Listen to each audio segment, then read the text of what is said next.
In 2023, McDonald's launched one of the strangest experiments in its entire history, a neon, alien-themed drink chain designed to win back a generation drifting away from burgers and fries.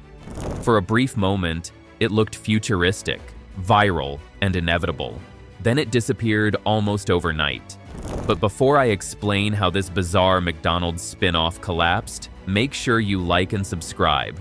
It really helps the channel grow and lets me keep making deep dive documentaries like this one. Chapter 1. When McDonald's stopped owning youth culture. For decades, McDonald's didn't need to chase relevance. It was relevance: childhood memories, birthday parties, road trips, late-night cravings. McDonald's owned emotional territory that no competitor could touch. But by the late 2000s, something quietly changed. Younger consumers didn't hate McDonald's. They simply didn't care about it. Gen Z wasn't forming habits around fast food the way previous generations had.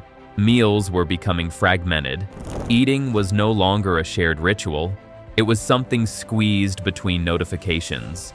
Drinks, however, told a different story. Coffee, energy drinks, refreshers, and teas became social currency. You could carry them, photograph them, customize them, and sip them all day. Starbucks didn't just sell coffee, it sold routine.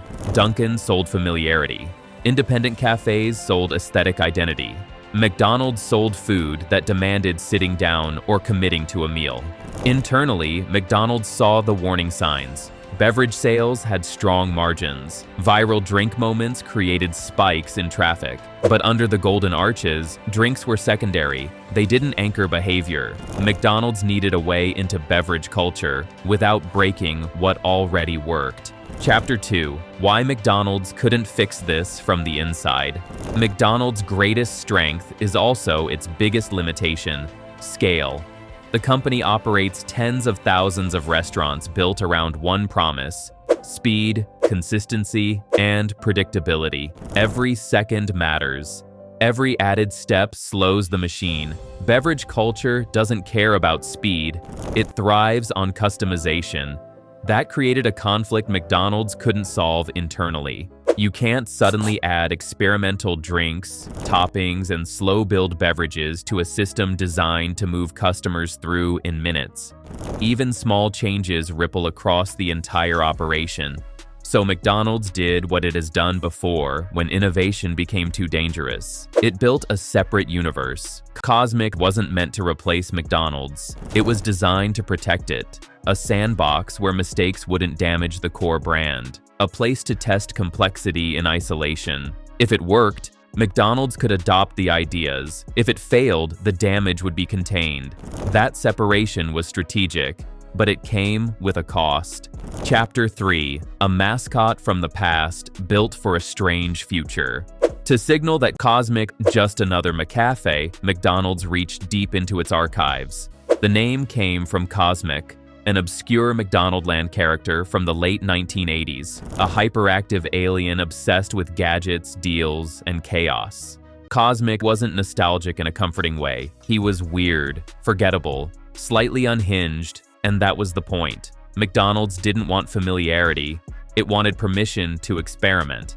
By reviving a character most people barely remembered, the company freed CosMc's from expectations. This wasn't Ronald's domain. This was an off-brand experiment by design. The visual identity reinforced that message. Neon lighting, purple hues, futuristic signage. Nothing about CosMc's was supposed to feel like a burger chain. The goal was to attract curiosity before comfort, but curiosity has limits. Chapter 4. A store designed for cameras, not routines. CosMc's locations felt engineered for content. Digital menus, mood lighting, drink names designed to be read out loud on TikTok, color combinations that looked radioactive in the best way possible. And it worked, at first. The first CosMc's location opened in Bolingbrook, Illinois in December 2023. The launch looked more like a product drop than a restaurant opening. Lines stretched over an hour. Traffic doubled compared to nearby McDonald's locations. Customers filmed drive-through orders like sneaker unboxings. The menu leaned hard into excess. Galaxy lattes, energy drinks with layered flavors, popping pearls, foam-topped beverages that felt closer to a chemistry experiment than fast food. Snacks were secondary, drinks were the show, but the success masked a problem that wouldn't reveal itself immediately. CosMc's didn't fit into daily life. Chapter 5. Why viral success didn't turn into habit. CosMc's solved the first visit problem perfectly. It failed at the second visit. People came to see CosMc's, not to rely on it. Once the novelty faded, customers drifted back to Starbucks, Dunkin', or local cafes. Those brands didn't need attention. They lived inside routines. CosMc's demanded attention every time. It asked customers to decide, to explore, to experiment. That's exhausting. Starbucks wins by becoming invisible. Dunkin' wins by being predictable. CosMc's was loud by design, and loud doesn't scale. Chapter 6. When complexity broke fast food economics behind the scenes, CosMc's faced a deeper problem. Operational friction. Beverage margins only work when drinks move fast. Custom toppings slowed prep. Layered drinks extended wait times. Staff trained for McSpeed were suddenly managing cafe-level complexity. In fast food, seconds destroy margins. Every delayed order increased labor costs, reduced throughput, and frustrated customers waiting behind complex drinks. What worked in a coffee shop environment clashed with McDonald's efficiency-first DNA. CosMc's wasn't inefficient by accident. It was inefficient by necessity. Chapter 7. McDonald's long history of strategic detours. CosMc's wasn't McDonald's first attempt to reinvent itself. In the 1990s, the company launched the Arch Deluxe, a burger aimed at adults who thought McDonald's was childish. It failed. Customers didn't want a grown-up McDonald's. They wanted McDonald's. McDonald's also bought into other restaurant chains, Chipotle, Donatos, Boston Market, then later exited all of them. Each move followed the same logic: experiment, extract lessons, retreat. CosMc's followed that pattern almost perfectly. Chapter 8. Why CosMc's had no clear identity. CosMc's biggest flaw wasn't execution. It was identity. It wasn't premium enough to replace Starbucks.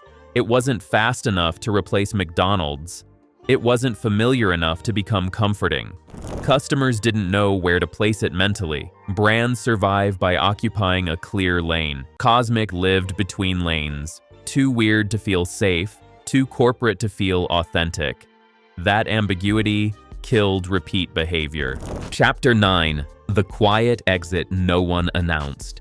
By early 2025, CosMc's locations began closing quietly, especially in Texas. McDonald's framed the closures as testing new formats, corporate language that usually signals retreat.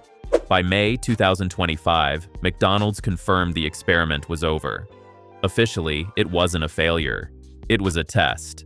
But companies don't trademark mascots, build custom stores, and launch loyalty apps casually. CosMc's was a full-scale bet that simply didn't pay off. Chapter 10.